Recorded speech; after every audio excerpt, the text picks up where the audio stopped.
Yes. तो आज हम देखने वाले हैं ऐत्रेय उपनिषद। ठीक है। ऐत्रेय उपनिषद बेसिकली देखा जाए तो क्या है, जैसे ये सृष्टि की उत्पत्ति हुई है ना, जैसे हम किसी चीज को नया सीखते हैं तो उसके लिए हमें क्या करना पड़ता है, हम उसके पहले कुछ गलत चीजों को सीखते हैं। मान लीजिए कि आपको सर्वप्रथम, आप याद करिए जब आप पहली पहली बार स्कूल गए थे। ठीक है। तो जब उस समय आपको सिखाया जा रहा था अ कैसे लिखना है, आ कैसे लिखना है, तो आप कैसे करते थे? क्या आपने डायरेक्ट अ और आ लिखना सीख लिया था? मतलब उसके जो शेप है, अ का जैसा शेप होता है हमारा, इस तरह का, तो क्या आप इस तरह से बनाना पहली बार में ही सीख गए थे? नहीं, उसमें समय लगा था। हाँ, समय लगा था। पहले हम इतना ही घुमा नहीं पाते थे अपने हाथों से। ठीक है। फिर उसके बाद घुमाना सीखे, उसके बाद जोड़ना सीखे। तो जोड़ना सीखे भी तो हम जोड़ भी नहीं पाते थे, इस तरह से लिखते थे, है ना। और हम ऐसे लिखते थे, कैसे भी, मतलब हम उसको सीखने के लिए कहाँ से लाइन जोड़ना है, कैसे जोड़ना है, हमें पता नहीं था। तो शुरू में ही हमने क्या किया है, मतलब कि उसको सीखा है और उसके लिए कुछ मतलब कि प्रयास किए सीखने के लिए, है ना। तो ऐत्रेय उपनिषद में भी क्या है कि जब ब्रह्म सृष्टि की रचना कर रहे थे तो ब्रह्म ने भी ये कार्य पहले नहीं किया था, है ना। उनको भी पता नहीं था कि कैसे हम एक मनुष्य की गणना करें, सॉरी, रचना करें, है ना। तो उस समय क्या है कि ब्रह्मांड की रचना के लिए ब्रह्म भी इस तरह से कुछ कुछ प्रयोग किया उन्होंने कि एक मतलब ये कैसा होना चाहिए, एक पिंड यानी कि हमारा शरीर कैसा होना चाहिए, उसमें क्या क्या चीजें होना चाहिए, हमें श्वास कहाँ से लेना है, हमें भोजन ग्रहण कहाँ से करना है, ये सारी चीजों के लिए क्या किया उन्होंने, एक प्रयोग करते गए, मतलब कि अलग अलग तरह से। तो उसी तरह से उन्होंने क्या है, जैसे हम मेडिसिन वगैरह भी बनाते हैं या फिर कोई भी इंस्ट्रूमेंट बनाते हैं। ठीक है। मान लीजिए हम एक क्या है, एक तरह से इंस्ट्रूमेंट या एक औजार की तरह, जिसमें हमारे सारे, मतलब एक मैकेनिज्म चल रहा है। उसी तरह से जैसे हम कोई कंप्यूटर बनाया किसी ने, तो कंप्यूटर बनाने, क्या एक ही बार में उन्होंने कंप्यूटर बना लिया होगा? उनसे तार नहीं जुड़े होंगे, कहाँ पे क्या फिट करना चाहिए और इसमें क्या क्या चीजों की जरूरत है। ये हमेशा अभी भी आप देखते हैं, इसके अलग अलग जनरेशन आते रहते हैं, अलग अलग तरह के, मतलब इसमें अपडेट्स होते रहते हैं अभी भी। ठीक है। मतलब कि जब ये बहुत पहले, मतलब 25-30 साल, 50 साल पहले बन चुका है, फिर भी अभी भी इसमें क्या है, कुछ कुछ अपडेशन होता रहता है ना। उसी तरह से जब ब्रह्म ने भी बनाया एक औजार, मतलब कि औजार कहने का तात्पर्य क्या है, एक इंस्ट्रूमेंट, एक मैकेनिज्म, एक पिंड बनाया मनुष्य के रूप में। तो उन्होंने भी क्या किया, बहुत सारे ऐसे एक्सपेरिमेंट किए उसको बनाने के लिए। तो वही चीज का वर्णन आपको ऐत्रेय उपनिषद के अंतर्गत देखने को मिलेगा कि उन्होंने कैसे बनाया, क्या बनाया, ये सारी चीजें। ठीक है। तो देखते हैं अभी। इसमें है विषय क्या है, आत्मा, ब्रह्मांड और ब्रह्म की अवधारणा के विषय में। यहाँ पे आपको मतलब कि आपके सिलेबस में लिखा होगा, देखेंगे तो वहां पे आत्मा कैसे आया, कैसे शरीर में प्रवेश किया, ब्रह्मांड की रचना कैसे हुई, ब्रह्म की अवधारणा क्या है, ब्रह्म क्या है, इसके बारे में यहाँ पे देखने को मिलता है। ठीक है। और देखिए संबंधित वेद क्या है इसका, ऋग्वेद के ऐत्री आरण्यक के दूसरे आरण्यक के चौथे, पांचवें और छठे अध्याय का नाम क्या है, ऐत्रीय उपनिषद है। ठीक है। ऋग्वेद को हमारा सबसे प्राचीन वेद माना जाता है, सबसे प्राचीन वेद ऋग्वेद को माना जाता है। उस ऋग्वेद के ऐत्रीय जो आरण्यक है, उसके चौथे मतलब कि दूसरे आरण्यक में, आरण्यक भी क्या होते हैं, बहुत सारे आरण्यक होते हैं ऋग्वेद के अंदर। जैसे आपने हमें शुरू में ही पढ़ा था, वेदों की क्या होते हैं, 4 भाग होते हैं, संहिता, ब्राह्मण, आरण्यक और उपनिषद। ठीक है। इस तरह से। तो आरण्यक भी क्या है, अलग अलग तरह के आरण्यक। आरण्यक का मतलब क्या है, जंगल में लिखे हुए। ऋग्वेद का जो भाग जंगल में लिखा गया है या जंगल में पढ़ा जाता है, या आरण्यक में, ऐसे को हम क्या कहते हैं, आरण्यक कहते हैं। तो ऋग्वेद के भी अलग अलग आरण्यक आपको वहां पे देखने को मिलेंगे, बहुत सारे। तो उसके दूसरे जो आरण्यक, जिसे हम ऐत्रेय आरण्यक कहते हैं, उसका चौथा, पांचवा और छठवां जो अध्याय है, 3 अध्याय, चौथा, पांचवा और छठवां अध्याय को ऐत्रेय उपनिषद के रूप में देखा जाता है। ठीक है। तो इसमें मुख्यतः 3 अध्याय हैं। प्रथम अध्याय में 3 खंड है और द्वितीय और तृतीय अध्याय में क्या है, एक एक खंड है। ठीक है। प्रथम आपका जो अध्याय है उसमें 3 खंड है, बाकी के जो द्वितीय और तृतीय अध्याय है उसमें सिर्फ एक एक खंड है। मुख्य इसमें विषय इसमें क्या है, ब्रह्म विद्या की प्रधानता का वर्णन। जो ब्रह्म विद्या आया उसमें क्या प्रधानता थी, वो कैसे आया, उसके विषय में यहाँ पे आपको वर्णन देखने को मिलेगा। ठीक है, तो सर्वप्रथम आप देखते हैं, जैसा कि मैंने आपको पहले ही बताया कि ब्रह्म ने क्या किया है कि इस सृष्टि की रचना के लिए एक पिंड, जैसे एक मनुष्य की रचना के लिए उन्होंने एक प्रयोग किया, बहुत सारे प्रयोग किए। ठीक है, तो उन सारे प्रयोगों का यहाँ पे आपको वर्णन देखने को मिलेगा। जैसा कि प्रथम अध्याय में क्या है, प्रथम खंड में आपको यहाँ पे बताया गया है कि परमात्मा द्वारा सृष्टि की रचना का क्या किया गया, संकल्प किया गया। इसके पूर्व यहाँ पे कोई जीव जंतु सृष्टि पेड़ पौधे इत्यादि नहीं थे। इसके जब उन्होंने क्या किया, परमात्मा ने सोचा कि एको अहम बहुश्यामी, मैं एक हूँ और मैं बहुत बनना चाहता हूँ, बहुत यानी कि एक से अधिक बनना चाहता हूँ। ठीक है, उस समय क्या थे, इस सृष्टि में केवल एक परमात्मा सत्ता थी। उन्होंने एक संकल्प किया कि मुझे क्या बनना है, एको अहम बहुश्यामी, मतलब कि मैं एक हूँ और अधिक बनना चाहता हूँ, यानी कि ज्यादा बनना चाहता हूँ। ठीक है, तो इस तरह से उन्होंने संकल्प किया, तो इससे क्या है कि सृष्टि की रचना हुई। ठीक है, फिर सबसे क्या हुआ, सबसे पहले क्या हुआ, अलग अलग लोक की रचना हुई और उसके बाद लोकपालों की रचना हुई। ठीक है, हम देखते हैं कि 7 लोक हैं, भू भुवः स्वः महा जनः तपः और सत्य। इस तरह के 7 लोक हैं और उन 7 लोकों में फिर क्या है, लोकपाल। लोकपाल कहने का मतलब क्या है, उस लोक की रक्षा करने वाले। जैसे कि सत्य लोक, स्वर्ग लोक में क्या है कि देवता इत्यादि रहते हैं, पाताल लोक में राक्षस इत्यादि रहते हैं। ठीक है, भूलोक में क्या है, मनुष्य जीव जंतु पेड़ पौधे इत्यादि रहते हैं, जो क्या करते हैं, इस भूलोक की रक्षा करते हैं। ठीक है, तो इसी तरह से उन्होंने क्या है, इन 7 लोकों में क्या किया, लोकपाल यानी कि उनके रक्षकों की उत्पत्ति का वर्णन है यहाँ पे। ठीक है, कि कैसे कैसे अलग अलग लोकपाल उत्पन्न हुए। फिर क्या है, द्वितीय खंड जब यहाँ पे देखते हैं तो यहाँ पे आता है कि देवताओं के लिए आवास रूप मनुष्य शरीर की रचना की। द्वितीय खंड में आप देखेंगे कि सभी जो देवताएं हैं, जैसे हमारे अग्निदेव, वायुदेव, वरुण देव, ठीक है, इस तरह से हमारे जो सभी जो देवताएं हैं, उनके देवताओं के निवास के लिए क्या करने की उन्होंने, मतलब कि क्या करना चाहा, एक मनुष्य शरीर की रचना करना चाहा, एक ऐसे शरीर जिसमें कि सभी देवताओं का वास हो। ठीक है, ऐसे शरीर का उन्होंने रचना करने के लिए सोचा। ठीक है, फिर उन्होंने क्या, यहाँ पे आप देखेंगे मतलब कि कैसे कैसे रचना की बताया गया है इसमें। जैसे कि सर्वप्रथम क्या है, एक पिंड की रचना की। ठीक है, फिर क्या हुआ कि उन्होंने सोचा, क्योंकि मनुष्य शरीर, जैसा कि मैंने बताया कि शुरू बार में ही तो मनुष्य शरीर नहीं बना लिया होगा उन्होंने। उन्होंने सोचा कि सर्वप्रथम, एक मिनट में एक बुक लेके आती हूँ, इसका डायरेक्ट आपको पूरा बता दें। जी।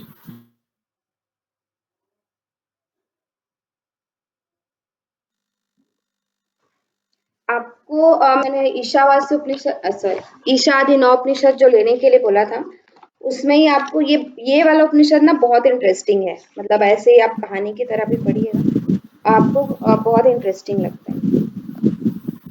जी, मैं लेके आ गया हूँ मैंने इशू कराई।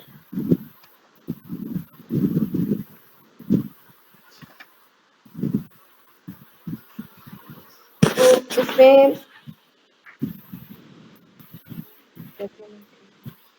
प्रथम अध्याय का प्रथम खंड में वही उन्होंने बताया कि कैसे कैसे हुआ। ठीक है, कि सृष्टि की रचना करना चाहा, फिर उन्होंने ये सारे लोग, मृत्यु लोक, जल लोक, इस तरह से प्रतिष्ठा लोक, अम्ब लोक, मारीच्य, पृथ्वी, इस तरह के 7 अलग अलग लोकों की उन्होंने क्या की, रचना की, जिसे हम लोग क्या कहते हैं, भू भुवः स्वः महः जनः तपः और सत्य। इस तरह के 7 लोकों की उन्होंने क्या किया है, रचना किया। फिर उसमें उन्होंने अलग अलग लोक में अलग अलग लोकपालों की रचना की। फिर उन्होंने क्या बनाया कि जो मृत्यु लोक है, ठीक है, मतलब कि इस जो मृत्यु लोक है, उसके लिए उन्होंने क्या किया, लोकपाल के रूप में मनुष्य की एक ऐसे पुरुष की रचना करना चाहा, जो क्या हो कि उनकी वो उस मतलब कि इस मृत्यु लोक की क्या कर सके, रक्षा कर सके। ठीक है, तो उन्होंने सुरक्षित रक्षक बने, लोग के सुरक्षित नहीं रह सकेंगे। जैसे कि जानवर इत्यादि ही यहाँ पे रहते, मान लीजिए कि केवल जानवर ही रहते, तो फिर वो मतलब कि सृष्टि का बैलेंस नहीं हो पाता। तो उन्होंने ऐसा सोचा कि हम ऐसे एक प्रजापति मतलब कि क्या है, एक ऐसे रक्षक की उत्पत्ति करें जो क्या करें कि वो पुरुष यानी कि ब्रह्म के समान हो और ब्रह्म के समान इस लोक की क्या करे, रक्षा करे। ठीक है, तो फिर उन्होंने क्या किया कि एक हिरण्यगर्भ यानी कि पुरुष वो जो परमात्मा है, उन्होंने संकल्प रूप से एक पिंड की रचना की, एक अंडे के एक तरह आकार से एक पिंड की रचना की।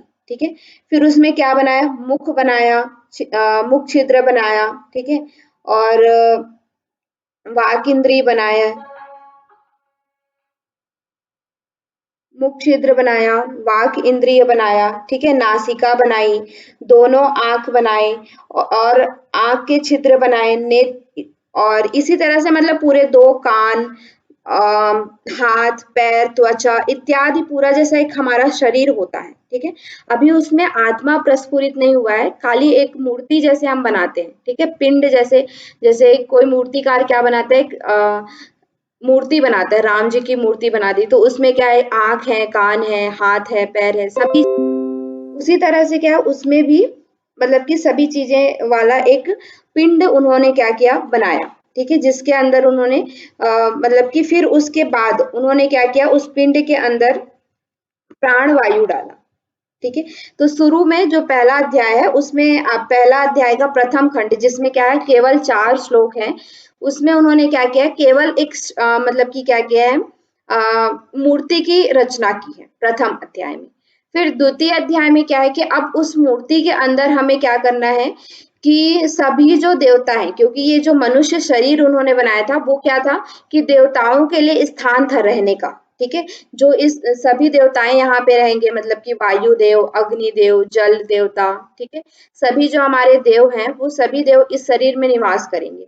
तो उनका फिर वो कैसे निवास करेंगे, मनुष्य शरीर में कैसे निवास करेंगे, उसका वर्णन यहाँ पे मतलब कि सेकंड अध्याय जो आप देखेंगे, दूसरा खंड, प्रथम अध्याय का दूसरा खंड, उसमें उन्होंने बताया कि अग्नि आदि देवता इस संसार, महान समुद्र, समस्त जो भूख प्यास, अग्नि, ये सारे जो देवता हैं, समुद्र, स्थान, अन्न, ये सभी क्या है, देवता है। तो इनका कैसे कैसे उसमें मतलब कि क्या बोलते हैं, हमारे शरीर में कैसे वो आएंगे। ठीक है, तो उसका यहाँ पे वर्णन मिलता है। आप देखेंगे कि कैसे कौन कौन से स्थान में, जैसे अग्निदेव का स्थान कहाँ पे होगा, वायुदेव का स्थान कहाँ पे होगा, जल का स्थान कहाँ पे होगा, समुद्र, जल यानी कि समुद्र इत्यादि जो देवता हैं उनका स्थान कहाँ पे होगा। तो इसका वर्णन फिर यहाँ पे आपको देखने को मिलेगा कि कैसे वो प्रवेश करें। तो देवताओं के लिए क्या किया कि गौ गौ का शरीर बनाया, गौ का यानी कि गाय का एक शरीर बनाया। ठीक है, पहले उन्होंने क्या किया था, एक इस तरह से बनाया था, लेकिन वो पूरा मनुष्य, उन्होंने क्या है कि एक ऐसा पिंड तो बनाया था लेकिन वो पूरी तरह से मनुष्य का पिंड नहीं था। ठीक है, उन्होंने क्या किया, अ, मतलब कि उन्हें वो पूरी तरह से एक मनुष्य का पिंड नहीं था, उन्होंने सिर्फ एक ढांचा बनाया था, मतलब कि वो कैसा होगा ये पता नहीं था। ठीक है, मतलब पूरी तरह से शुरू बार में वो मनुष्य जैसा नहीं बना पाए थे, वो सिर्फ एक पिंड जैसा बनाया था, एक मूर्ति जैसा बनाया था। फिर क्या किया, सर्वप्रथम उन्होंने देवताओं के लिए क्या किया, उसको गाय की तरह आकार दिया। गाय में भी हम देखते हैं कि उनमें भी 2 कान होता है, हाथ होता है, पैर होता है, ठीक है, मुंह होता है, सभी चीजें उनमें भी रहती है। तो उन्होंने क्या किया कि गाय का सर्वप्रथम क्या बनाया कि गाय का शरीर बनाया। ठीक है, उन्होंने देखा कि ये हमारे लिए पर्याप्त नहीं है। फिर सभी जो देवताएं हैं उन्होंने बताया कि जो ये शरीर है, गाय का शरीर, वो हमारे लिए पर्याप्त नहीं है, मतलब कि हम सारे देवता इसमें प्रवेश नहीं कर सकते। ठीक है, फिर उन्होंने क्या किया, फिर ब्रह्म ने से उन्होंने प्रार्थना की, फिर उन्होंने बताया दूसरा शरीर बनाया। दूसरा कौन सा शरीर बनाया, मतलब कि गाय के बाद उन्होंने फिर वहीं पे घोड़े का शरीर बनाया। तो उन्होंने कहा कि ये भी हमारे लिए पर्याप्त नहीं है, गाय का शरीर बनाया पहले, फिर उसके बाद घोड़े का शरीर बनाया। तो घोड़े का भी शरीर उन देवताओं के लिए पर्याप्त नहीं था, क्योंकि घोड़े के शरीर में क्या है, घोड़ा भी क्या है एक तरह से कहना चाहिए, उनके अंदर हाथ पैर कान इत्यादि तो है, लेकिन वो उस तरह से नहीं रह सकते, मतलब कि वो रक्षा नहीं कर सकते, क्योंकि उनके अंदर क्या है, बुद्धि नहीं है। ठीक है, बुद्धि नहीं रहता, तो बुद्धि के देवता हैं जो विवेक के देवता हैं, उनके लिए स्थान ही नहीं था घोड़े और गाय के शरीर में। ठीक है, मुख नहीं था, मतलब मुख के द्वारा जैसे वो बोल नहीं सकते, जैसे हम बोल पा रहे हैं, आप समझ पा रहे हैं, उसी तरह से वो बोल नहीं सकते। तो जो मुख के देवता हैं, ठीक है, उनके वाक देवता, उनके लिए भी स्थान नहीं था उन दोनों के शरीर में। फिर उन्होंने फिर से ब्रह्म से प्रार्थना की कि ये जो शरीर बनाया आपने, गाय का शरीर और घोड़े का शरीर, ये हमारे लिए पर्याप्त नहीं है। ठीक है, फिर उन्होंने क्या किया, एक मनुष्य का शरीर बनाया। ठीक है, फिर मनुष्य का शरीर जब उन्होंने बनाया तो वो जो शरीर है वो क्या है कि सभी जो देवता हैं उनको बहुत अच्छा लगा। मनुष्य का जो शरीर है वो सभी देवताओं को बहुत अच्छा लगा और सभी देवताओं ने बोला कि ये जो शरीर है वो हमारे लिए पर्याप्त है। ठीक है, क्योंकि हमारे पास मुख भी है, मुख में वाक अग्नि देवता का निवास होता है। ठीक है, और प्राण वायु हमारे जो है वो शरीर में प्राण वायु देवता का निवास होता है। उसी तरह से जल देवता का भी हमारे पूरे शरीर में मतलब कि निवास होता है, ब्लड इत्यादि के रूप में, है ना। तो इस तरह से मतलब कि सभी देवताओं ने अपना अपना स्थान आश्रय रूप ले लिया कि हम मनुष्य शरीर में कहाँ कहाँ पे रहेंगे, और मनुष्य का जो शरीर है वो सभी देवताओं को पसंद आया और सभी देवताओं के लिए स्थान भी उनके लिए हो गया। मतलब कि जैसे हमने देखा गाय और घोड़े में सभी देवताओं के लिए स्थान नहीं हो रहा था, पर्याप्त नहीं हो रहा था, सभी देवता वास नहीं कर पा रहे थे उसमें। लेकिन मनुष्य का शरीर ऐसा था कि उसमें सभी देवता वास कर पा रहे थे। ठीक है, फिर अब इसमें बताया गया है कि कौन कौन से देवता कौन कौन से स्थान में वास किया। ठीक है, तो यहाँ पे बताया गया जैसे कि अग्नि देवता ने कहाँ पे किया, वाक इंद्री, इसको आप लिख लीजिए, अग्नि देवता ने कहाँ पे किया, वाक इंद्री के रूप में किया, मतलब कि मुख जो हम बोलते हैं उसके रूप में, मुख बनकर। ठीक है, मुख में प्रविष्ट हुए।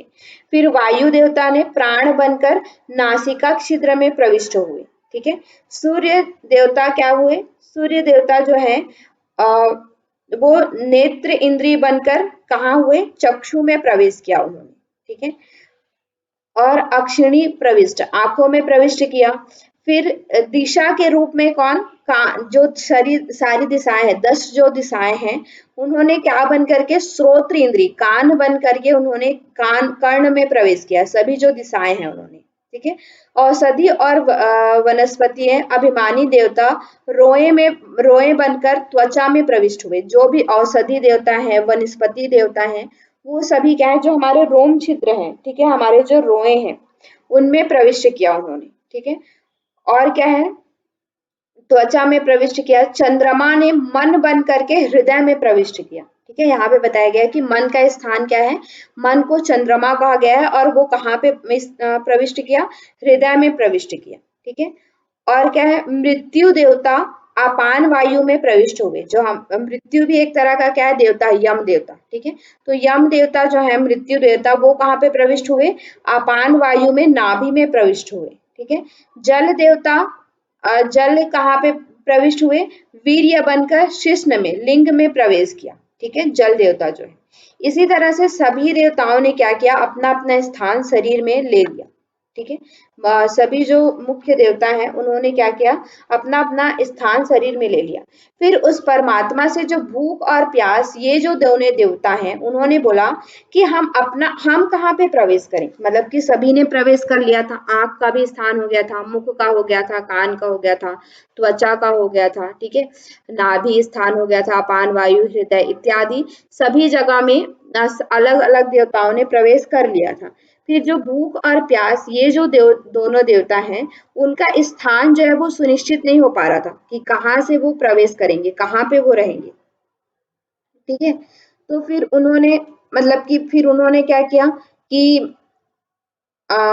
उन्होंने एक्सपेरिमेंट किया कि अब हम कहाँ पे प्रवेश करेंगे। ठीक है, तो फिर उन्होंने अलग अलग, उन्होंने भी क्या किया कि बोले कि आप जो है सभी मतलब कि वो जो ब्रह्म है वो बोले कि आप सभी देवताओं के क्या बनेंगे, सहायक बनेंगे। ठीक है, मतलब कि देखिए, भूख और प्यास ही एक ऐसा चीज है, मतलब कि मान लीजिए कि हम एक इंसान को, आपने देखा होगा, आंख के बिना भी लोग यहाँ पे रह रहे हैं। ठीक है, मतलब कि जो आंख से अंधे हैं वो भी यहाँ पे सरवाइव कर रहे हैं, जो कान, जिनके पास कान नहीं है वो भी सरवाइव कर रहे हैं। ठीक है। जिनके पास मतलब कि मुख नहीं है, जो बोल नहीं पा रहे हैं, वो भी इस धरती पर सरवाइव कर रहे हैं, ठीक है। जिनके हाथ पैर इत्यादि में कोई डिफेक्ट है, वो भी इस धरती पर सरवाइव कर रहे हैं, ठीक है।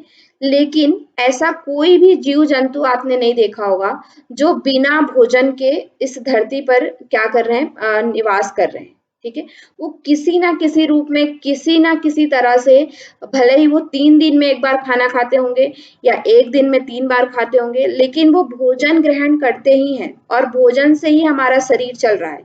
आप केवल मनुष्य में नहीं, हर किसी जीव जंतु में आप देख पा रहे होंगे, है ना। तो ये क्या है कि भोजन ही एक ऐसा मतलब कि देवता है, भूख और प्यास, ठीक है।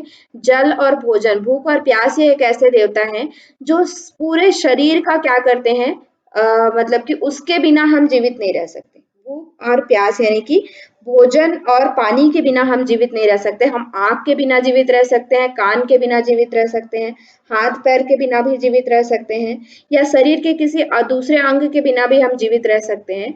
लेकिन हम मतलब कि भोजन और पानी के बिना जीवित नहीं रह सकते, ठीक है। तो फिर ब्रह्म ने कहा कि आप क्या करेंगे, जो सभी अन्य देवता हैं उनके भागीदार बनेंगे, ठीक है। मतलब कि सभी अन्य देवता यानी कि आंख में सूर्य देवता है, मुख में अग्नि देवता है, कान में दिशाएं हैं, हृदय में मन है, चंद्रमा है, इसी तरह से पूरे शरीर में हमने देखा। तो आप सभी जो देवता है उनके भागीदार बनेंगे। भागीदार कहने का मतलब क्या, उनके सहायक बनेंगे। सभी देवता आप में ही क्या होंगे, निहित होंगे, ठीक है। तो इस तरह से ब्रह्म ने उनसे कहा। फिर क्या है कि विचार किया कि निश्चित ही ये लोक और लोकपाल भी है, इनके लिए मुझे अन्न की सृष्टि करनी पड़ेगी, ठीक है। कि अब उन्होंने कहा कि आप सभी देवता हैं, तो अब उस मनुष्य के अंदर क्या है, भूख प्यास आ गया। तो भूख प्यास होगा तो अब हमें कुछ तो ग्रहण खाना पड़ेगा, क्योंकि भूख है, प्यास है, तो हमें अन्न अन्न की भी अब ब्रह्म ने सोचा, मतलब परमात्मा ने सोचा कि अब उनके अंदर भूख और प्यास है, तो हमें कुछ ऐसे अन्न की भी ग्रहण करना, मतलब की रचना करनी पड़ेगी, ठीक है। तो फिर तृतीय में क्या है, उन्होंने तृतीय जो खंड है, उन्होंने क्या किया कि ब्रह्म की अन्न की रचना की। तो अब ये बात आई कि अन्न को हम ग्रहण कैसे करेंगे। देखिए ये पूरा हम इसको इमेजिन नहीं कर पा रहे होंगे, क्योंकि ये सृष्टि का शुरुआत में किसी भी चीज को, जैसा मैंने बताया कि एक्सपेरिमेंट करने के लिए हमें क्या है कि एक्सपेरिमेंट्स करने पड़ते हैं किसी चीज को जानने के लिए। तो उन्होंने फिर क्या किया, अब हमारे पास भूख प्यास भी आ गया, एक मनुष्य का शरीर आ गया, और हमारे पास एक अन्न मतलब भोजन आ गया आपके पास। तो अब हम उसको ग्रहण कैसे करेंगे, मतलब कहाँ से ग्रहण करेंगे। हमें उस समय पता नहीं था कि हमें मुख से ग्रहण करना है, ठीक है। मुख के द्वारा हम ग्रहण करेंगे, ये हमें पता नहीं था। तो फिर क्या है कि उस परमात्मा ने जल को 5 सूक्ष्म महाभूत में तपाया। उनमें क्या किया कि उससे अन्न की उत्पत्ति हुई, एक मूर्ति की उत्पत्ति हुई, फिर अन्न की उत्पत्ति हुई। इस तरह से यहाँ पे अन्न के बारे में बताया गया कि अन्न की उत्पत्ति कैसे हुई है। जैसे अन्न 5 महाभूत हैं, उनको तपाया और वहां पे फिर अन्न की उत्पत्ति हुई। फिर अब उसके बाद यही हुआ कि कैसे हम उस भोजन को ग्रहण करें। अन्न तो हमारे पास आ गया, लेकिन अब उसको हम ग्रहण कैसे करें, मतलब कि भूख को हम कैसे मिटाएं, कहाँ से हम हमारी भूख मिटेगी। इसकी खोज में ये जो मनुष्य है, ये जो पिंड रूप बना, मनुष्य के रूप में बना, जिसमें सभी देवताओं ने प्रविष्ट किया, फिर उसने ये सोचना प्रारंभ किया कि मैं इस भूख को कैसे मिटाऊं। कैसे, क्योंकि भूख लगती है तो आपने अभी भी देखा होगा कि जैसे जो गरीब होते हैं, जो सड़कों पे रहते हैं, तो वो कुछ भी करते हैं, मतलब कि डस्टबिन में जाके खोजते हैं, कहीं भी, मतलब कि उनको कुछ तो हमें खाना और पानी मिले। तो इसी तरह से जब एक व्यक्ति जो है भूख से व्याकुल होता है, तो वो कुछ भी करता है। तो उसी तरह से ये जो पिंड रूप बना हुआ मनुष्य था, वहां पे मतलब कि ऐसा नहीं था, उनके पास अन्न था, लेकिन अन्न को ग्रहण कहाँ से करें ये नहीं पता था उनको, कि हाथ से ग्रहण करेंगे, पैर से ग्रहण करेंगे, आंख से करेंगे, कान से करेंगे, नासिका से करेंगे, कहाँ से हम उस अन्न को ग्रहण करेंगे जिससे हमारी भूख मिटेगी, ये उनको पता नहीं था, ठीक है। तो फिर उन्होंने क्या किया कि सर्वप्रथम उन्होंने सोचा कि प्राण इंद्रियों से पकड़ना चाहा। प्राण इंद्रिय का स्थान कहाँ पे है हमारा, नासिका में प्राण इंद्रिय का स्थान था, ठीक है। तो उन्होंने सोचा कि हम सर्वप्रथम क्या करेंगे, सूंघ करके मतलब कि भोजन ग्रहण करेंगे, जिससे तृप्त हो जाएंगे, ठीक है। लेकिन ऐसा नहीं हुआ। सूंघने से क्या हम मतलब कि हमारी भूख मिट जाती है।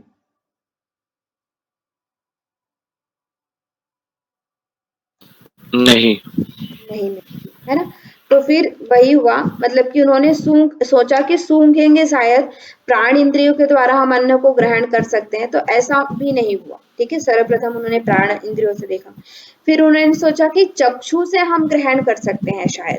ठीक है, मतलब कि वो जो मनुष्य शरीर बना हुआ है वो अब सोच रहा है कि मैं इसको कहाँ से ग्रहण करूं। तो फिर उन्होंने सोचा कि चक्षु इंद्री से शायद ग्रहण करेंगे। तो चक्षु इंद्री से देख करके हमारी भूख नहीं मिटती है। ठीक है, केवल हम देखेंगे, मतलब कि एक हमारे पास खाना रखा हुआ है, हम उसको देखेंगे तो हमारी भूख नहीं मिटती है। ठीक है, तो यहाँ से भी तृप्त नहीं हुए वो सभी, मतलब कि जो देवता हैं वो यहाँ से भी तृप्त नहीं हुए, मतलब देख करके भी तृप्त नहीं हुए। फिर उन्होंने सोचा शायद कानों से हम सुन करके, जैसे कि भोजन के विषय में सुन करके हम तृप्त हो जाएंगे। तृप्त मतलब कि हमारी भूख प्यास मिट जाएगी। लेकिन भोजन के विषय में सुन करके भी उन्होंने मतलब कि तृप्त नहीं हो पाए, मतलब कि वहां से भी वो तृप्त नहीं हो पाए, मतलब भूख और प्यास नहीं मिटी।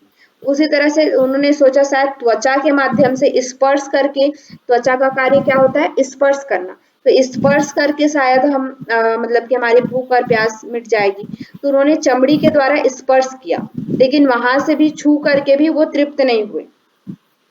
फिर उन्होंने सोचा कि मन के द्वारा हम, जैसे कि मन ही मन हम सोचेंगे तो इसके द्वारा हम शायद तृप्त हो जाएंगे, तो ऐसा भी नहीं हुआ।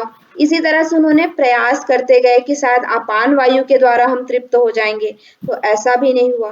ठीक है, फिर इस तरह से उन्होंने घ्राण वायु, इस तरह से मतलब कि सभी जो उनके अंग प्रत्यंग हैं उनसे उन्होंने सोचा, उनसे उन्होंने प्रयोग करके देखा कि हम कैसे तृप्त होंगे, हमारी भूख और प्यास कैसे मिटेगी।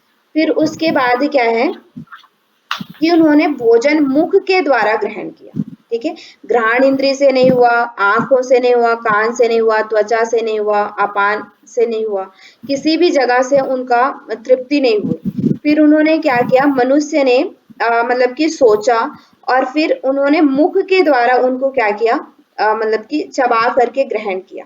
ठीक है, तो फिर उसके बाद वो क्या हुए, मतलब कि भोजन वो तृप्त हुए खाना खाना खा करके। जब मुख के द्वारा उन्होंने ग्रहण किया, मुख में जब उन्हें चबाया और उन्हें निगला, तब कहीं जाकर के वो क्या हुए, तृप्त हुए। ठीक है, तो इस तरह से यहाँ पे पूरा एक्सपेरिमेंट आपका बताया गया है कि कैसे कैसे हुआ।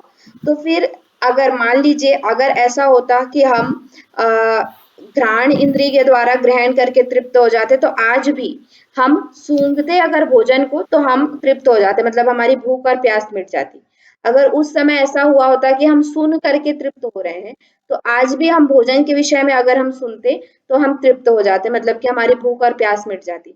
देख करके अगर उस समय हुआ होता कि देख करके हम तृप्त हो जाते, तो आज भी अगर हम भोजन को देखते तो हम तृप्त हो जाते। लेकिन ऐसा कुछ नहीं हुआ। उस समय क्या हुआ कि भोजन को मुख के द्वारा ग्रहण किया गया और तब कहीं जाकर के वो निगला, और अपान वायु, जनेन्द्रिय इत्यादि मार्ग से, मतलब पूरा ये मार्ग में प्रविष्ट हुआ, तब जाकर के हमारी जो क्या हुआ है, मतलब हम तृप्त हुए। इसीलिए आज भी हम हमारी भूख और प्यास कैसे मिटती है, मुख के द्वारा हम उसको ग्रहण करते हैं, तब जाकर के हमारी भूख और प्यास मिटती है। इस तरह से यहाँ पे आपको पूरा मतलब कि बताया गया है कि कैसे एक मनुष्य की रचना हुई, कैसे उन्होंने एक्सपेरिमेंट करके सीखा, मतलब कि सीखने का ये एक क्रम है कि उन्होंने देखा, सुना, स्पर्श किया, इन सब से नहीं हुआ तो उन्होंने मुख के द्वारा भोजन को निगला, तब कहीं जाकर के वो क्या हुए, तृप्त हुए। तो इस तरह से मनुष्य की जब से सृष्टि हुई है तब से ही उसके सीखने का क्रम क्या है, चालू है। ठीक है, कि वो मतलब कि कुछ किसी ना किसी प्रयोग करते हुए वो क्या कर रहे हैं, सीख रहे हैं। तो इस तरह से यहाँ पे पूरा आपको थर्ड चैप्टर में बताया जाता है कि कैसे वो सीखे, कैसे उन्होंने भोजन ग्रहण करना सीखा, ये सारी चीजें यहाँ पे बताई जाती है। ठीक है, फिर और भी चीजें हैं कि स्वप्न इत्यादि कैसे हमारे मतलब कि अ, स्थान का कैसे स्वप्न आते हैं। ठीक है, कैसा हमारा मतलब कि परम धाम कहाँ पे है, ये सारी चीजें कौन कौन से, जैसे कि हमारे पूरे शरीर में कितने द्वार बताए जाते हैं, आपको पता है?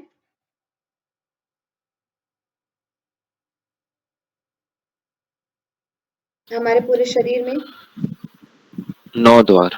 हाँ, तो 9 द्वार जो हैं, जैसे कि हमारे आँख, कान इत्यादि का तो हमने देख लिया कि कान में कौन से देवता हैं, दिशा इत्यादि देवता हैं। उसी तरह से मतलब कि पूरे शरीर में क्या हुआ कि अलग-अलग देवताओं ने स्थान ले लिया था। अब ब्रह्म ने सोचा कि मैं कहाँ से प्रवेश करूं, ठीक है, मतलब कि मैं इस शरीर में कैसे प्रवेश करूं, क्योंकि ब्रह्म भी तो एक देवता है ना, कि हमारे शरीर में सभी देवताओं का स्थान है मनुष्य शरीर में। तो ब्रह्म ने फिर इंद्र इत्यादि सभी देवताओं ने क्या किया कि इस मतलब कि शरीर में अपना अपना स्थान ले लिया था। ब्रह्म ही एकमात्र बचे हुए थे। उन्होंने सोचा कि मैं कैसे स्थान लूं, ठीक है, कहाँ से स्थान लूं। तो फिर उन्होंने क्या किया, मतलब कि मूर्धा में प्रवेश करके, ठीक है, मूर्धा के द्वारा, मूर्धा कहाँ पे कहा जाता है, जहां हमारा ये जो सिर है, जहाँ पे चोटी हम बनाते हैं, ठीक है, उस स्थान को क्या बोला जाता है, मूर्धा स्थान बोला जाता है। वहां से उन्होंने क्या किया है, प्रवेश किया है। तो ये चीज यहाँ पे बताया जाता है कि ब्रह्म ने कैसे प्रवेश किया, मूर्धा स्थान में प्रवेश किया, मूर्धा स्थान से प्रवेश किया, ठीक है। फिर यहाँ पे जब आप द्वितीय अध्याय में जाते हैं तो फिर वहां पे आपको देखने को मिलता है कि कैसे, मतलब कि अब एक शरीर तो बना दिया, लेकिन अब हर बार ब्रह्म थोड़ी आएंगे, मतलब ब्रह्म थोड़ी आएंगे कि शरीर बनाएंगे और सृष्टि की रचना होगी। फिर उसके बाद जन्म और मृत्यु का चक्र यहाँ पे बनाया कि कैसे एक मनुष्य की जन्म होगा, ठीक है, कैसे एक मनुष्य की मृत्यु होगी, उसका यहाँ पे उन्होंने बताया कि जैसे कि आप देख पा रहे हैं कि माता के गर्भ में जीव का प्रवेश होना, फिर उसमें मतलब कि 9 महीने तक उनका पालन पोषण होना, उसके बाद उनका जन्म होना। इस तरह से वहां पे उन्होंने, मतलब कि फिर द्वितीय अध्याय में आप देखेंगे कि कैसे ये माता के गर्भ में जीव का प्रवेश होता है, ठीक है। तो यहाँ पे बताया गया है कि यह संसारी जीव निश्चित पूर्वक पहले पहल पुरुष शरीर में से ही गर्भ वीर्य रूप में गर्भ में बनता है, ठीक है, मतलब कि पुरुष शरीर में एक वीर्य बनता है, जो क्या है कि मतलब कि स्त्री के शरीर में वीर्य रूप में वो मतलब कि प्रविष्ट होता है, ठीक है, जिससे स्त्री और पुरुष का जो मतलब वीर्य और रज है, वो मिल करके क्या होता है, अंडे के रूप में क्या होता है, वो स्फुरित होता है, ठीक है, जिसको हम लोग जाइगोट वगैरह, मतलब कि अभी हम देखते हैं कि उसका मतलब कि वो जो पुरुष के वीर्य है उसका स्त्री में सिंचन होता है, और उससे क्या होता है कि गर्भ रूप में वो एक मतलब कि गर्भ में जीव का प्रवेश होता है, किसके द्वारा होता है, पुरुष और स्त्री के माध्यम से होता है, ठीक है। तो यहाँ पे ये बताया गया है। फिर स्त्री में ही क्या होता है, आत्म भाव को प्राप्त होकर के वो अपना अंग के द्वारा ही, जो स्त्री अपने अंग के द्वारा ही अपने गर्भ के अंदर क्या करती है, एक दूसरे जीव को क्या करती है, पालन पोषण देती है, ठीक है। मतलब कि पुरुष का क्या होता है, वीर्य स्त्री में सिंचन होता है, और स्त्री अपने अंग के द्वारा अपने क्या कहना चाहिए, अपने जो रक्त इत्यादि जो उसमें जो रक्त है, रस है, भोजन का रस है, इत्यादि के माध्यम से वो क्या करती है, अपने गर्भ के अंदर जो वो अंड है, यानी कि अंडा है, यानी जो कहना चाहिए कि वो जो जीव रूप है उसको क्या करती है, पालन पोषण देती है, ठीक है।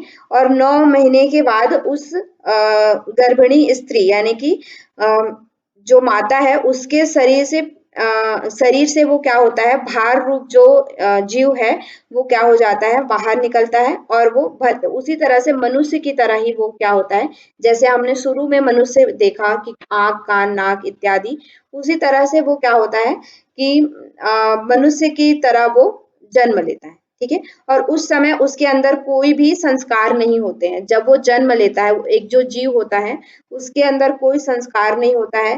वो जो माता पिता होते हैं वही उनको क्या बनाते हैं, जात कर्म इत्यादि संस्कारों के द्वारा, मतलब कि जिस कुल में उसके पूर्व ऐसा नहीं है, जैसे कि जो बच्चा जन्म लेता है तो ब्राह्मण के घर में जन्म लिया तो वो ब्राह्मण हुआ, ठीक है, शूद्र के घर में जन्म ले रहा है तो वो शूद्र हो रहा है।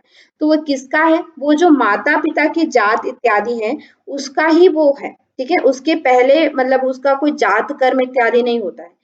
हो सकता है कि जो बच्चा ब्राह्मण के घर में इस बार जन्म लिया हो, उसके पूर्व जन्म में वो शूद्र के घर में रहा हो, ठीक है। तो ये क्या है कि उसके पूर्व उसका कोई जात कर्म नहीं होता है। ये जो जात कर्म इत्यादि संस्कार है वो कौन देते हैं, उसके माता-पिता के द्वारा उसको प्राप्त होता है, ठीक है। जो बालक की उन्नति है, बालक कैसे बढ़ेगा, उसके संस्कार कैसे होंगे, क्या-क्या उसके अंदर आएगा, विस्तार उसका कैसा होगा, ये सारी चीज़ें कौन निर्धारित करता है? उसके जो माता-पिता हैं वो निर्धारित करते हैं और माता-पिता के संस्कार, माता-पिता के परिवेश और माता-पिता के द्वारा जो शिक्षा उसको प्रदान की जाती है, उसी तरह से वो क्या होता है मतलब कि आगे बढ़ता है, ठीक है? फिर उसके बाद यहाँ पे पूरा बताया गया है कि माता-पिता की उसकी आयु कहाँ जाता है, मर करके वो कहाँ जाता है, ये सारी चीज़ें आपको यहाँ पे देखने को मिलेगा, ठीक है? मतलब पूरा इसमें एक तरह से सृष्टि का क्रम कैसे हुआ, सृष्टि की उत्पत्ति कैसे हुई और वो हम कैसे इसमें मतलब कि रहते हैं, क्या-क्या हम कर्म करते हैं, कैसे-कैसे हमारी होती हैं, इन सब के बारे में यहाँ पे कैसे हमारा जन्म होता है, सबके बारे में यहाँ पे देखने को आपको मिलेगा, ठीक है? तो एक बार हम इसको देखते हैं। देखिए यहाँ पे 4 तरह के लोक बनाए गए हैं, ठीक है? अम्बलोक, मरीचलोक, मरलोक और आपलोक। इस तरह से लोक यहाँ पे निर्माण हुआ। फिर लोक से क्या हुआ, उन्होंने सोचा कि मैं हिरण्यगर्भ के रूप में क्या करूँगा, एको हम बहुश्यामी मतलब कि तप किया, संकल्प किया और बहुत से एक से बहुत बनने की उनके अंदर क्या हुई, इच्छा उत्पन्न हुई। फिर उन्होंने क्या है कि एक शरीर, एक पिंड रूप बनाया जिसमें मुख छिद्र में वाक इंद्रिय अग्निदेव ने प्रवेश किया, नासिका में प्राण ने, वायुदेव ने प्रवेश किया, आंखों में सूर्य देव ने, कर्ण में दिशाओं ने, श्रोत्र देव में, त्वचा में औषध इत्यादि, मन हृदय में चंद्रमा ने, ठीक है, नाभि में अपान वायु मृत्यु देव ने और लिंग में जल देवता ने। इस तरह से यहाँ पे क्या है मतलब उन्होंने अपना-अपना शरीर में अपना-अपना सभी देवताओं ने अपना स्थान देखा, ठीक है। यहाँ से प्रश्न पूछा जाता है कि कर्ण श्रोत्र इंद्रिय में कौन से देवता का स्थान है, ठीक है। आंखों में कौन से देवता का स्थान है, ये जोड़ी मिलाने वाले में भी आता है। तो इस चार्ट को आप याद कर लीजिएगा। फिर प्रथम का द्वितीय जब आप अध्याय देखते हैं तो सभी देवताओं ने फिर क्या है कि बोला कि जो बाकी के देवता हैं उनके लिए उन्होंने क्या किया, शरीर बनाया, अलग-अलग शरीर की रचना की। जैसे गाय के शरीर हमने देखा तो उन्होंने जो देवता है उन्होंने कहा ये हमारे लिए पर्याप्त नहीं है। फिर अश्व घोड़े का शरीर बनाया, उन्होंने भी कहा कि ये भी शरीर भी हमारे लिए पर्याप्त नहीं है। फिर उन्होंने पुरुषम यानी कि मनुष्य का शरीर बनाया परमात्मा ने और फिर सभी देवताओं को वो जो शरीर है वो क्या हुआ, पसंद आया, मतलब कि सुंदर रचना है और सभी देवताओं ने क्या कर लिया, इसमें प्रवेश कर लिया। फिर यहाँ पे फिर आप देखेंगे कि अग्नि देवता ने वाक इंद्रिय बनकर मुख में प्रवेश किया, वायु देवता ने प्राण इंद्रिय बनकर नासिका में, नेत्र सूर्य देवता ने नेत्र बनकर आंखों में, दिशाओं बनकर इंद्रिय देवता ने कर्ण में, रोम बनकर त्वचा में, औषधि देवता ने चंद्रमा बनकर मन में, जल देवता ने वीर्य बनकर लिंग में। इस तरह से उन्होंने प्रवेश किया। फिर क्षुधा और पिपासा को अपना स्थान मांगा, मतलब कि क्षुधा भूख और प्यास है उनको अपना स्थान नहीं मिल रहा था, तो परमात्मा ने कहा कि आप सभी देवता के भागीदार बनेंगे, मतलब कि आप वायु देवता के भी भागीदार हैं, सूर्य के भी, दिशा के भी, सभी देवताओं के भागीदार हैं। इसीलिए आपने देखा होगा कि भोजन हम मुख के द्वारा ग्रहण करते हैं, लेकिन उसी से ही हमारे पूरे शरीर का पालन पोषण होता है, ठीक है। भूख और प्यास के द्वारा ही हमारे पूरे शरीर का पालन पोषण होता है। अगर हम खाना नहीं खाते हैं, भोजन नहीं ग्रहण करते हैं, जल इत्यादि ग्रहण नहीं करते हैं, तो इससे क्या होता है कि हमारा मतलब कि हमारा शरीर, पूरा शरीर कमजोर होता है। केवल पेट कमजोर नहीं होता है, हमारा पूरा शरीर, हाथ पैर आंख कान नाक सभी कमजोर होते हैं। तो ये जो भूख और प्यास देवता है वो हमारे पूरे शरीर के क्या है, भागीदार हैं। तो इस तरह से परमात्मा ने कहा। फिर उन्होंने क्या है कि मतलब कि अन्न बनाया, अन्न को ग्रहण करने के लिए फिर उन्होंने प्रयास किया। तो जैसे वाणी के द्वारा बोल करके, जैसे मैं बोलेंगे कि मेरा पेट भर गया, या अन्न के विषय में आज हमने पनीर खाया, आज हमने ये खाया, जिस सिर्फ बोलते तो हमारा पेट भर जाता, लेकिन ऐसा नहीं हुआ। फिर घ्राण इंद्री ने कहा, सूंघ करके भी नहीं हुआ, आंखों से भी देख करके नहीं हुआ, कानों से सुन करके भी नहीं हुआ, त्वचा से छू करके भी नहीं हुआ, मन से चिंतन करके भी नहीं हुआ, फिर उपस्थ से त्याग करके भी नहीं हुआ, ठीक है। इतने सबसे उन्होंने प्रयास किया तो नहीं हुआ।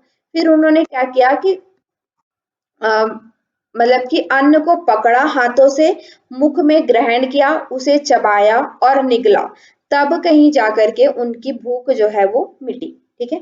इस तरह से यहाँ पे मतलब कि प्रयोग बताए गए हैं कि कैसे कैसे उन्होंने प्रयोग करते गए और उनको मतलब कि ये सब होता गया। ठीक है।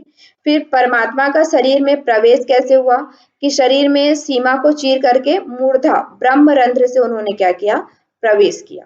ठीक है। और इसलिए उनको विद्वित नाम से भी प्रसिद्ध हुए क्योंकि उन्होंने चीर करके उन्होंने क्या है मतलब शरीर में प्रवेश किया। और इससे क्या होता है, यही जो मूर्धा ज्योति है, जैसे कि हम देखते हैं अभी भी हमने हठ योग में पढ़ा है, हर जगह पढ़ा है कि ब्रह्मा रंध्र तक जब आप शिव के स्थान तक पहुंचते हैं, खेचरी इत्यादि मुद्रा करते हैं, तो क्या होता है, वो आनंद देने वाला है। और वो कैसा आनंद है, अपूर्व आनंद। क्यों? क्योंकि वो स्थान किसका है, ब्रह्म का स्थान है। जो मूर्धा है वो किसका स्थान है, ब्रह्म का स्थान है। तो यहाँ पे भी आप इसको देख पा रहे हो। ठीक है। फिर उन्होंने तीन परमेश्वर का आश्रय देखा, हृदय गुहा में, परम धाम आकाश रूप में और संपूर्ण ब्रह्मांड में आप देख पाएंगे। शरीर के अंदर हमारे कौन कौन से स्थान में आप ब्रह्म को देख पाएंगे। एक तो हृदय गुहा में आपका स्थान माना जाता है, परम धाम आकाश रूप यानी कि मूर्धा में, और आप देखेंगे संपूर्ण ब्रह्मांड में ब्रह्म का स्थान है। ठीक है। तो इस तरह से यहाँ पे बताया गया है। फिर द्वितीय अध्याय में जब आप देखेंगे तो वही जो मैंने बताया कि जीव की उत्पत्ति कैसे होती है। तो वीर्य, जो पुरुष का वीर्य होता है वो स्त्री में सिंचन होता है और गर्भ रूप में वो प्रथम जीव जन्म लेता है। ठीक है, मतलब कि स्त्री के गर्भ में।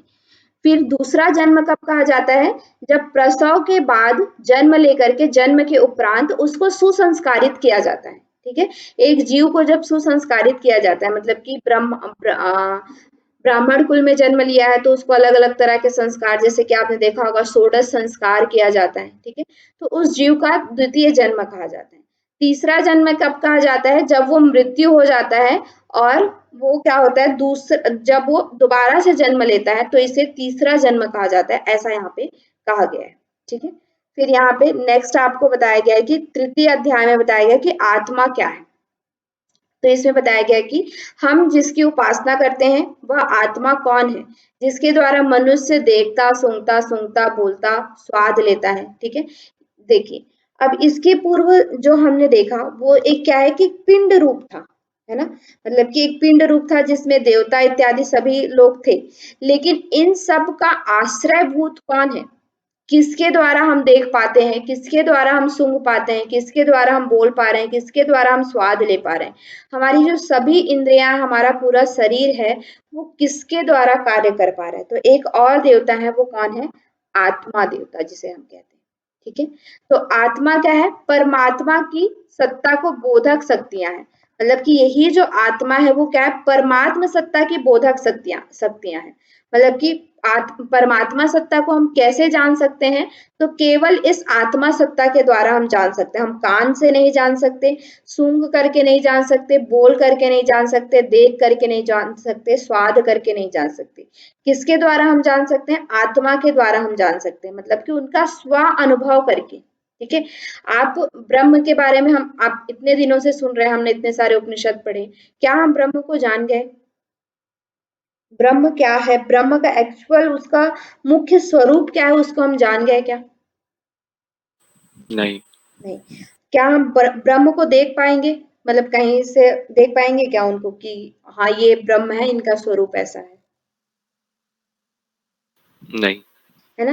मतलब कि किसी भी इंद्रिय के द्वारा हम उनको नहीं जान सकते, हम उनको किसी भी इंद्रिय विशेष के द्वारा हम उनको नहीं देख सकते, क्योंकि वो जो ब्रह्म है इन इंद्रियों से परे है।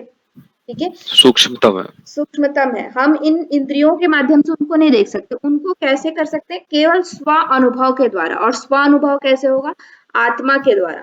ठीक है, तो ये जो आत्मा है वही क्या है, परमात्म सत्ता की बोधक शक्तियां हैं, जिसमें कि हृदय है, वही मन भी है, वही सम्यक ज्ञान है, अज्ञान है, विज्ञान है, प्रज्ञान है। ये सभी चीजें, दृष्टि है, धैर्य है, बुद्धि है, स्मृति है, संकल्प शक्ति है, ये सभी किसके हैं, परमात्म सत्ता के बोधक शक्तियां हैं। और जिसको हम किसके द्वारा जान सकते हैं, केवल आत्मा के द्वारा जान सकते हैं। वही प्रज्ञान स्वरूप है, इंद्रिय है, पंचभूत है, बीज रूप है, पिंड रूप है। ठीक है, प्रज्ञानम ब्रह्म कहा जाता है। तो ब्रह्म ही क्या है, वो प्रज्ञान स्वरूप है, ज्ञान का मतलब कि प्रस्फुरित रूप है, तो वो इन सभी को हम किसके द्वारा जान सकते हैं? आत्मा के द्वारा जान सकते हैं। ऐसा आपको तृतीय अध्याय में देखने को मिलेगा। ठीक है, तो मुख्यतः जो आपका ऐत्रेय उपनिषद है वो आपका क्या है कि किस तरह के एक सबसे शुरू का आप सोचिए, जब यहाँ पे कुछ भी नहीं था तब कैसे सृष्टि की रचना हुई होगी। ठीक है, उसका आपका ऐत्रेय उपनिषद मतलब कि इसमें बताता है। ठीक है, ऐत्रेय उपनिषद में आपको देखने को मिलता है कि एक मनुष्य शरीर की रचना कैसे हुई, फिर उस शरीर में मतलब कि कैसे कैसे देवताओं ने प्रवेश किया, कैसे उन्होंने ढूंढा, कैसे खोज किया। मतलब कि आप देख रहे हैं रिसर्च यहाँ से आ रहा है, रिसर्च का जो एक शोध कैसे हुआ। ठीक है, कि कैसे हमें करना है, कैसे हमें भोजन ग्रहण करना है, कैसे हमें स्पर्श करना है, कैसे हमें बोलना है, ये सारी चीजें हमारे सृष्टि के शुरुआत से ही ये हमारी चली आ रही है शोध का विषय, कि कैसे हम क्या चीज को हम कैसे करें। तो इसी तरह से पूरा इसमें मतलब कि ऐत्रेय उपनिषद में बेसिकली आपका बताया गया कि कैसे एक मनुष्य की रचना हुई, उसने अपने आप को कैसे खोजा, मतलब कि एक कैसे हमें कार्य करना है, कैसे दूसरे जीव की उत्पत्ति करना है, ये सब कैसे उन्होंने खोजा होगा, वो ऐत्रेय उपनिषद के अंतर्गत आपको देखने को मिलेगा।